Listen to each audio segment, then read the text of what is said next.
So this is just a demo on how I've been using the workbook, and I'm going to bring up a image. Yeah, so let's see. I'm going to share my screen in a minute, and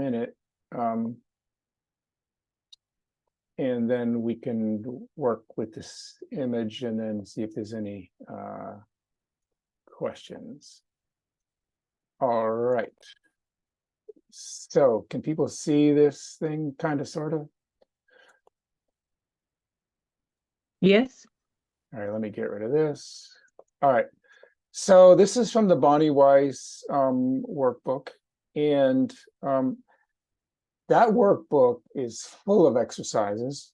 And this is just one. And this is, when I first started working with the workbook, I was mostly working with a unblending exercise, which is earlier in the book. I think it's around page 30 or something like that. And this is on page 46. So it's the Bonnie Weiss self-therapy workbook for those who aren't familiar with it. And let's see. No, we can just turn that off. So there's a few things. So this is a protector page, and what I've done is I've found some different partners who want to do this kind of work. And what we do is we kind of meet and we talk, and then we flip roles. And generally it's about an hour or an hour and 15 minutes because I'm the client for half an hour, and the other person reads the questions, and then the other person becomes the client for the other half an hour, and then I read the questions. And on page 45, which you don't have, there's a little bit of an introduction to this exercise. And on page 47, there's an example of the kinds of things that people might answer. So usually when I go to a meet, when I meet up, I come with a ready to talk about a part already. So I kind of have a part that I want to work with. And when I'm sort of the therapist, it's what's really great about this page and these exercises, and is because it's a great guide, but I also can't completely just read the script. Sometimes I need to think on my feet. So for instance, I can just, as an example, say, to the other person, okay, you have a part in mind, and the other person might give me a little bit of a 2-minute, 1-minute explanation of the part. And then I say, okay, what does the part do? And so like me or the other person, I kind of go, I like to lay on my bed and just kind of zone out, like go into like a trance state almost, because it's just me in this part. And actually people could do this exercise by themselves, but I find it really difficult to switch roles between the client and the therapist. Although maybe I could try to work harder at that. But I also find it that I'm more socially accountable than personally accountable. So when I'm meeting somebody else, this is a lot better. So there's a part I started working with, which is part of my rebellious side, which is called I'm Not Ready Yet. So this part sort of delays, it procrastinates, it resists when somebody's telling me what to do. So this part, I'll say, well, what do you do? Well, I'm protecting you by not letting somebody else manipulate you. I resist people making demands on you, from you getting sucked into someone else's agenda. And then, okay, so then usually what I have to do is when I'm ready, when I've done answering the question, I tell the other person, okay, next question. Because sometimes it takes a while to talk to the part and answer these questions. So then what is your role in my system? So then I ask my part, what is your role in my system? And it's actually going to be similar to the other one. So it's going to be similar to that other question. So sometimes what happens is that these questions sometimes are duplicates. And I can actually say that to the other person, oh, this is a little bit of a duplicate question, but it might be helpful. So then I go about that way. And let me see if I could at least show my face here. No, it keeps going to there. All right, forget it. So then let me try something else. Yeah, let me just stick with that maybe. So Some of these questions, okay, so what do you feel? So I asked the part what it feels, and generally what I get from protectors is, oh, they feel they're important, they do a great role. Now, sometimes what happens is somebody will say, oh, that part feels afraid, it feels scared. And for me, that's a cue that I think that's a different part coming in. That's possibly the exile. And what might happen during this exercise is another part almost hijacks and comes in. And then what I've done sometimes with people is I just flip out of it and I start over. Okay, who's this new part? What do you do? What's your role in my system? Because this is what we call a concerned part, and Bonnie Weiss talks about that. But generally what happens is these questions are quite good. And then we just go through, and it's sometimes trial and error. And what I mean by that is sometimes I have to tell my client, the person who's my analyst or whoever's, just say, oh, well, okay, I already answered that question, just go to the next question. So there becomes a dialogue going back and forth. Some of these are double-barreled questions, and what that means is these two questions are in one. So what are you afraid we would feel or do if you didn't do your role? So feeling and doing are two different things. So I might break this down into two different questions. What are you afraid I would do if you didn't do your role, or that kind of thing?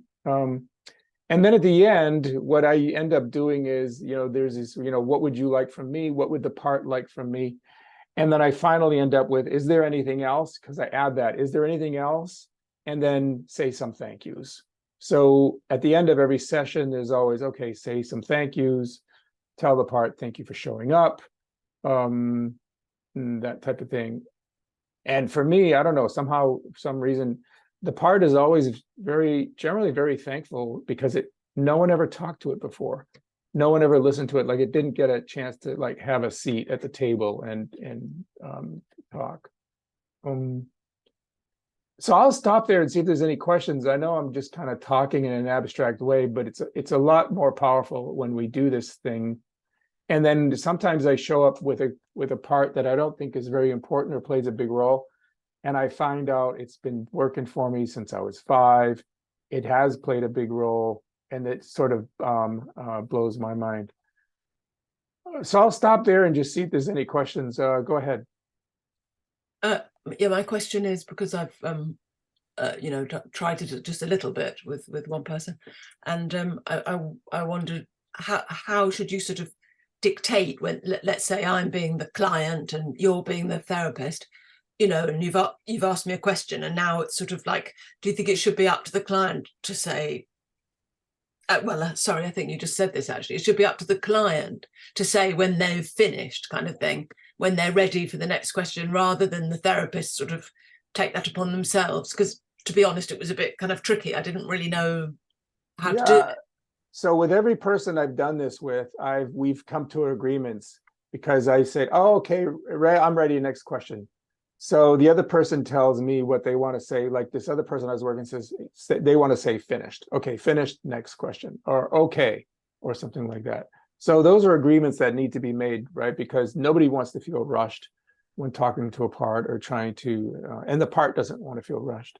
And sometimes, with this third question, what would you like me to call you? So this part says, I'm not ready. So what's your name? My name is I'm not ready. So then when I go to the next question, I could say to my client, okay, ask I'm not ready what they feel. Ask I'm not ready how they relate to people. So we could actually put in the name of the part when we're discussing, or when we're telling the client, because actually it's the client who talks to the part. We just sort of are the guide in that process.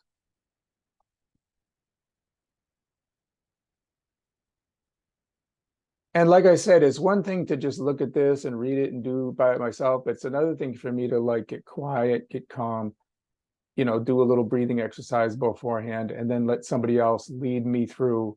And then there's also, the social witnessing thing. I get to express something to somebody else. So I found it very powerful. Any other thoughts or questions?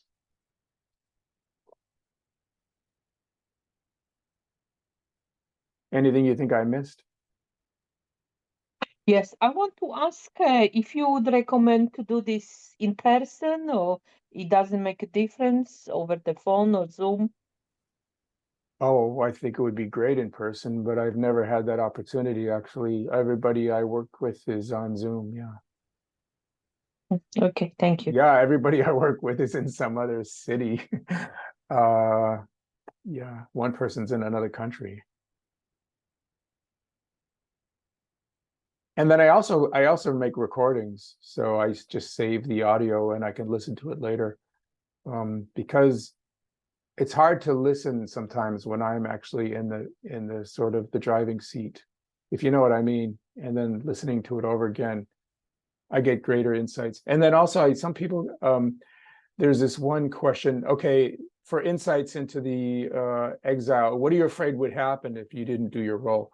So if the protector didn't do its role, well, it's kind of afraid that the exile would be vulnerable. And so giving the answer to this question sometimes gives insights into who exactly and what the exile is all about.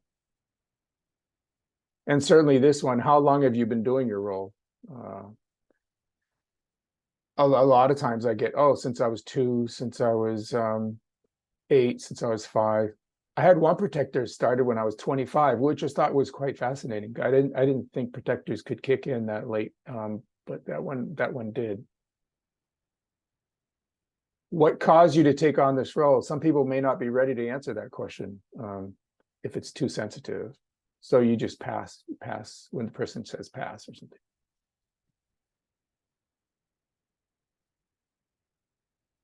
And then I usually take 2-minute break between, when I have my session and the other person has their session.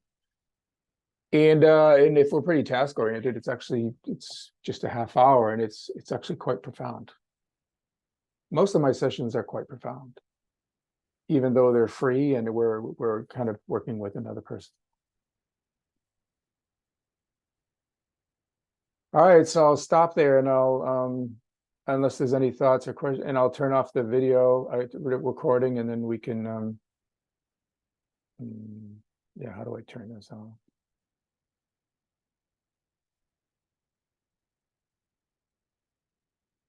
Stop sharing. Recording, stop recording.